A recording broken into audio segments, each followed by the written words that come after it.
what do I do with the Civ now that I bought another car? For all you guys that keep asking, I built it.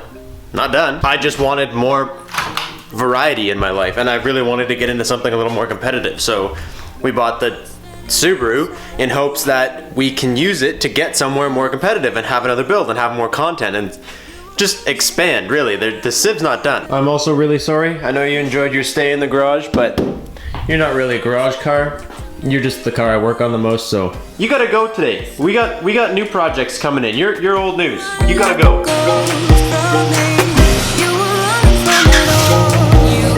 While I have this car going, I want to go to the PO box quick.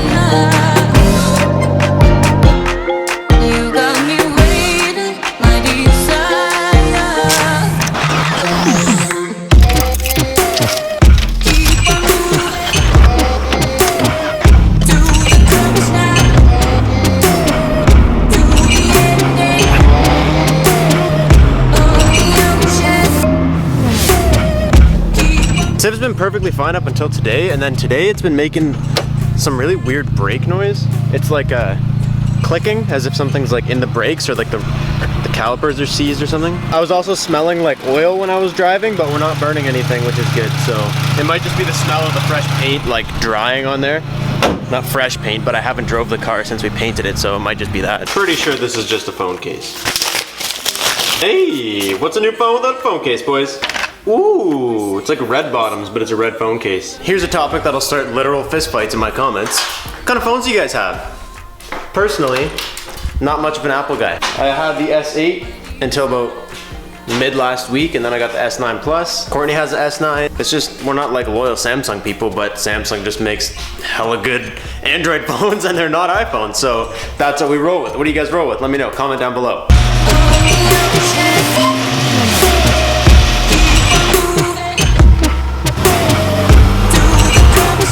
Dude, this thing is like a friggin' monster truck in my garage. I don't think we put in the equation the size of this friggin' mom van when we bought it, because this thing is like at the back door of the garage, basically, like just enough room that I could stick my leg between the door and it, and it's like almost right at the front. Like it's like past the toolbox. Definitely, this is definitely the longest car I own. But at least it fits. Could be worse, it could not fit at all. So at least we can shut the door and keep it warm in here. Anyways guys, welcome back to the channel. Hope you guys are having a great day. Today, we're kind of doing like damage assessment on this guy, because like I told you when I bought it, it's not a perfect car. There's things that are wrong with it that I know that are wrong with it, like the brakes are toast, like the brakes need to be replaced. I was okay with that when I bought it because I know I want to rally it, and it's gonna need a brake upgrade. So the only problem is waiting for parts. Like I can't just get this car and like, boom, brakes, because I'm gonna order good, nice parts. I'm not just gonna go to like Canadian Tire or Lordco or something and pick up crap. So we're gonna be waiting a little bit on some parts, but we can get started right away today. I already have one mod that I'm pretty sure we can do to this car. And then I just wanna start with like a nice damage assessment, see how everything is now that it's mine, now that I have it home, see what we might have overlooked, you know, just a bunch of stuff, because I feel like this car is gonna have a couple issues that we don't know about, and I'd rather find them right away. So let's just dive right into finding the issues right now. First off, actually, I don't even know why I closed the door. It stinks in here. It is a stanky car. From what I can see, when they got the car on trade-in, and then they like cleaned it, shampooed it, whatever on the inside, they didn't let it air out properly, or like they didn't dry it properly when they were done like shampooing the interior. And the interior smells like cleaner, but it just kind of smells moist as well. It's not something you want to smell. The oil needs to get changed super, super bad. Everything in here is just filthy. Like it's been maintained, but it's just kind of like ugh and dirty. I bet you this air filter hasn't been changed since the day this car was brand new. Oh, look at that. This wasn't even plugged in. I'm just gonna get this piece right out of the way. It actually looks like it's relatively new, which is a shocker. For now, we can put you back till I replace it. I'm just like standing back looking at this car. Like it is a monster in here. The camera doesn't make it look that big because like that it cuts off right here. But like it is way closer than any other car. Bro, is that turbo? No, turbo. Don't buy hella horns, people. I don't even know where to start. I'm just like running around like an idiot, just trying to figure out what I want to do today. I want to take the trailer hitch off because it's ugly. And then I just kind of want to like inspect the car and see what else is wrong with it that has to be addressed before we take it out. You know, like I could totally go out today and just make a video be like ripping the new Subaru in the bush, right? Like I could totally go do that today. I have full capabilities, but I have no brakes. So like, I'm not gonna do it just for the video. I have no brakes. So I wanna see what else I need before I can go out there safely and do stupid stuff. Check this out before I start whacking. This thing's been here so long, they've literally become one. This has legit been here for so long that it is just one. It's one unit. There's not even a break in the metal anymore. It's just all one rusty pile of crap. You guys are probably saying it, and you're probably right, that I could just leave this thing in, but I don't like the way it sticks out. I just don't want it there. I'll leave the hitch, but I'm taking off the receiver for now.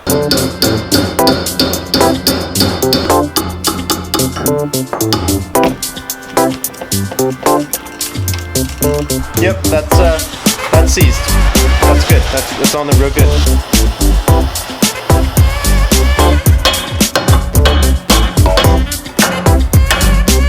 I get it all the way to the end and then it breaks. I lose this one for now.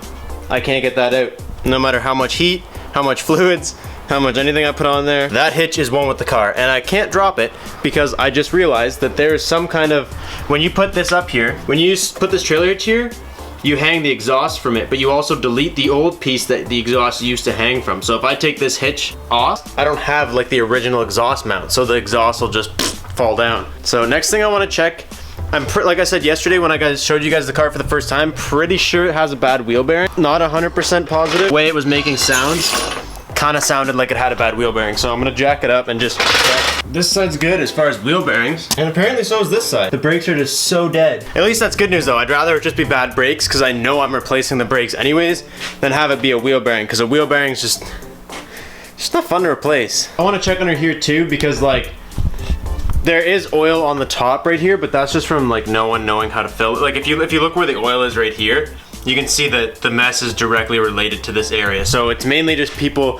when they top up the oil, they just kind of, and it goes everywhere and they miss. So I'm not worried about that, but I just want to make sure, when I looked at it on the lot, I didn't really see didn't notice any kind of leaking, but it was also pouring rain. Right? So there might be like some small leaks that I missed. Okay, so first off, right away, I'm noticing that the CV boot is completely blown. I knew it was cracked, but I didn't know how, how bad it was. Look at the mess. All of that splatter that you guys are seeing is literally just grease that's come out of this boot. So where's the boot? Out of this boot. So this boot cracked, and it's just been spraying grease everywhere when you're driving. So that's like, kind of sucks, but kind of no big deal. I can change the CV boot and just clean up all the grease, whatever. However, we do seem to have a bigger issue on our hands than that. Oh, this will be good fun. This is like, well, here it is, folks. This is not good news. Not even close to good news. But I think the cool part about the fact that this just happened to me is that I feel like it happens to a lot of people. And a lot of you guys message me and you're like, yo, I just bought a new car and like it has this problem where, hey man, like, you know, I failed my driving test and I'm bummed out, or things like that. And I try my best to, you know, keep you guys up because your spirits should always be up. There's no need for that. But sometimes you make mistakes, and what you have to realize is you make that mistake, it's an opportunity for you to learn. So instead of like getting down about it, instead of being like super negative, not happy, all upset because you made a mistake, use that as a learning curve, a learning opportunity. Honestly, I'm not happy that this happened, but I am happy that I'm gonna show you guys how to fix it. So my head gasket's gone. That's what I discovered while I was under there. My head gasket, gone, leaking everywhere. Incredibly disappointing on my end for the fact that I didn't realize that when I bought this. Kind of excited.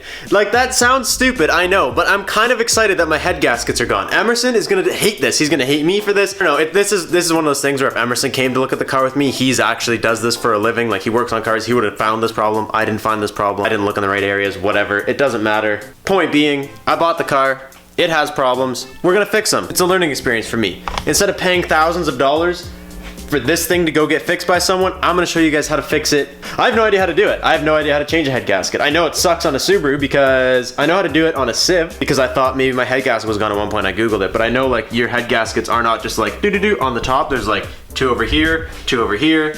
It's super hard to get to them. It sucks a lot. That's as much as I know. I'm doing it anyways, so no matter how many times you comment or say it's not gonna be easy or you shouldn't do that, whatever, I'm doing it, and I'm gonna teach you guys how to do head gaskets on a Subaru by yourself. I think I've been blabbing because I just don't know what to do at this point. Like, nothing else really matters until I get that head gasket fixed. And I just want to prevent anybody in the future that watches my videos that buys a Subaru. I want to show them, yeah, it sucks, but it's a great learning curve.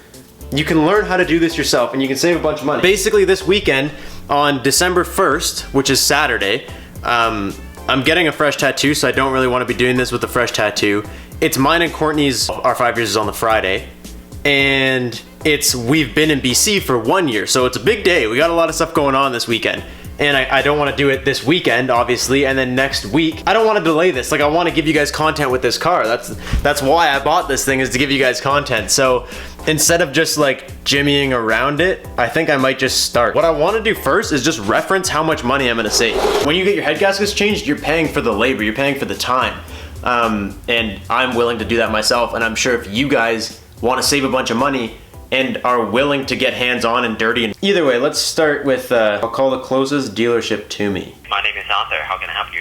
Hey, I was just looking to get a quote on getting some head gaskets done on my car. Enough room on the side to do the proper cleanup job. We're looking around 2,400 for doing a head gasket. You said 2,400 plus tax? Yes, sir. $2,400, he said, and he's like, if you need your timing belt done, then it's going to be $3,400. So that is a Subaru dealership near me. I'm assuming Subaru, for the most part, dealerships should offer the same sort of stuff. Okay, I'm going to call just like a local shop and see if they can give me a quote. I was just wondering, do you guys do like head gasket replacement? What? On a Subaru. Okay, how much like roughly would that cost me to get done? Maybe a bit. It'll be a couple grand, I'm sure. Another couple grand. You guys get the point. They're gonna want a couple grand to do the head gaskets. So I guess what we can do now is go over to Lordco, which is where I get all my parts. We're locals at Lordco. All the stuff we do on the channel all the time, we always go to Lordco. They know us, they hook us up with a very slight discount.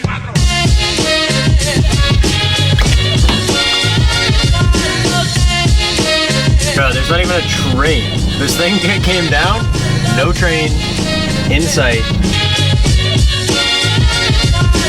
This should be illegal, man. This is garbage. They went up and no train came by. Yeah. Footage in this spot has no sound for some reason. Basically, Lorco said it's 50 bucks for like the kit with just the head gasket, or I can do like a full kit for every gasket in the entire engine around that area for 300 bucks. So even if I got the $300 kit that does everything, still way less than 2,400 bucks. Look at how cool the water lands on like the dip. I don't know if it's because it's brand new dip or if that's the way the water drops land on it, but like, doesn't that look sick? I think that looks really cool. It sits here in these little dots. Super cool. It makes the car look like, just imagine seeing this in person when you stand back and look at the entire car. The whole car looks like that. Okay, so here's my final plan for what's about to happen. I've done a lot of research today. I know you guys haven't seen that, but I've been like on the phone all the time, on YouTube, whatever, watching videos, trying to see what I need to do. I'm gonna spend the rest of my day kind of figuring out exactly what I need, what tools I need, all that kind of stuff.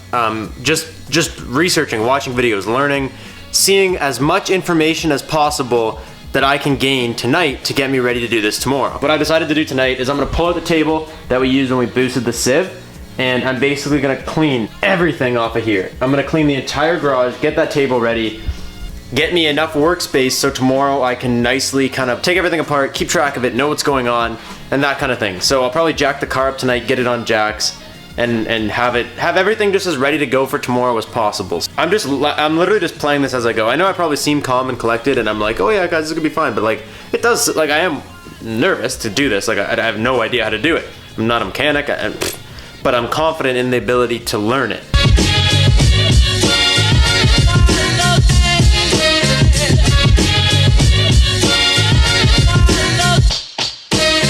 We're basically gonna put everything we take off, in order we take it off, farthest away. That was like the worst English ever, but believe it or not, this battery actually has to come completely out of the car, because if I'm gonna do this, I don't know if I'm gonna need to do this in the car. I haven't, everybody's still working, so I don't know if I'm gonna be able to get my hands on an engine hoist, in which case I could pop the engine out. If I can't get my hands on an engine hoist, I'm gonna need to take the head off like right here, so I'm gonna need everything here to be gone. Oh, it's 1,000,000 pounds.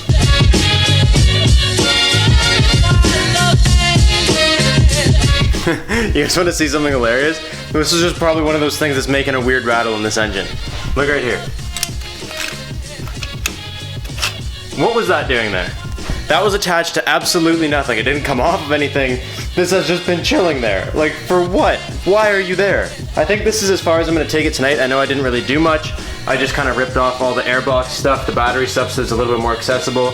What I really need to do is learn about all these hoses, like what I gotta do with every single one of these lines and hoses and what connects to what, where I take it off of, what do I do with it once it's done, where do I put it, blah, blah, blah, blah, blah. Although I am really excited for you guys to do this with me. I think this is gonna be a really cool experience. Calling it for the night. I will deal with you in the morning. See you in the morning. So tonight me and Courtney are trying something pretty cool. We tried this yesterday for the first time ever. It's like, I don't even know how to explain it to you. It's like, it's called Good Food. And basically you like order it and it comes in this bag. Instead of like going to the grocery store, you just like pick your meals for the week. They send you it. This is not an ad, by the way. And they send you all the stuff you need and like instructions to make food, because we found that we were eating like the same old stuff ever since we moved out, because like we stopped experimenting and started running out of time in our days. Like I just don't have a lot of time to like cook and prep and stuff, but this comes like prepped with all the stuff you need and like instructions and like fresh chicken breasts and stuff, and then we just whip it together. No, I thought it was pretty cool. Like for people like me and maybe you guys, depending on how busy your life is, if you have a busy life, like this is kind of a cool idea. Spiced chicken breast with tarragon butter, roasted butternut squash, and Brussels sprouts. And it comes with all the ingredients. I don't want the Brussels sprouts, but the rest of it sounds pretty good. I don't know. Do you guys know squashes have seeds like pumpkins? I've never opened a squash before, but they have seeds just like pumpkins. Kind of weird. Boom! Just like that, chicken, tarragon, butter, if that's how you say it. I don't really know if that's how you say it. And some butternut Brussels sprout mixture of veggies. I'm gonna give them an update. Wow. Wow, I could make an ad about this. It's really too bad this isn't an ad. This is the best chicken I have literally ever eaten in my entire life. I actually can't believe we made this. You guys leave me alone now, I'm gonna eat. Okay, I just finished editing today's video. Emerson was over earlier and we were kind of discussing a plan. He's actually able to get me an engine hoist, so I wasn't sure if I was gonna have to do it in the car or if I was gonna get an engine hoist. Thankfully, we have an engine hoist. He's not actually mad at me. I said in the video, like, oh, he's gonna be mad at me. I just meant he's mad because just like, should have taken me to look at that car with you. He got me a hoist, so basically tomorrow morning, gonna strip everything, get it ready. He's gonna pick up the hoist after work, bring it over, we're gonna pick the engine out. I have plans this weekend, so I have 2 days of solid working on this, and then it's probably gonna have to get delayed. It's Vlogmas coming up though. Like tomorrow's video will be the last one you guys see before Vlogmas, so you guys will still be getting daily uploads. It just won't be this exact project. We're gonna have to delay it and then come back to it, kind of thing. But that's it. I've talked enough in this video. Thank you guys so much for watching. I hope you guys are stoked to learn this with me. I'll catch you in the next one. Peace out and stay committed.